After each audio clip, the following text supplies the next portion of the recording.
Moramo da živimo iznutra ka spolja. Moramo da budemo vođeni svojom intuicijom. Moramo da budemo vođeni šta je meni Bog rekao da ja sada uradim i pričam, da ja uradim i pričam, da se tako ponašam. Da to što ja nešto volim, to sam ja. To što ja nešto ne volim, to sam ja. Da bi imali pravi odnos sa drugom osobom, bilo kojom, ne mora biti partnerski odnos, može biti prijateljski odnos. Nema poente da gradimo odnose koji nas ne ispunjavaju, koji nam ništa ne donose, koji su prazni. Ja imam osjećaj za vas, većina koji ste sami, koji se pitate, znači ovih par osoba i uopšte ako osjećate da ovo sa vama rezonuje, da ili ako još uvek niste našli tu osobu, još malo poradi na svojoj autentičnosti. Još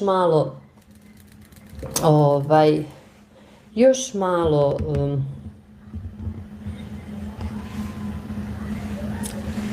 skini sa sebe nešto što ti nisi.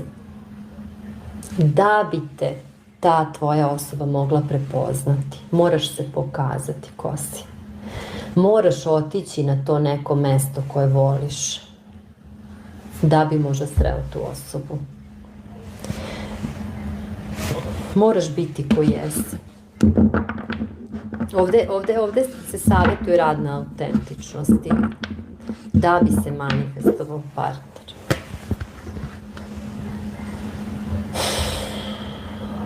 Jer ako i vi i ta vaša osoba niste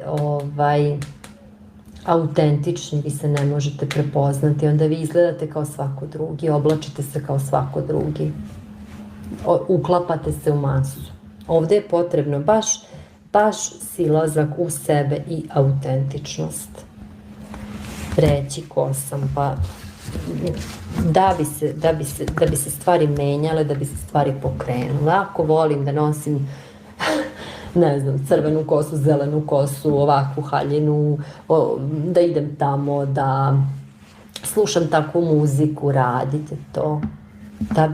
Da bi prestigli, budite ko jeste.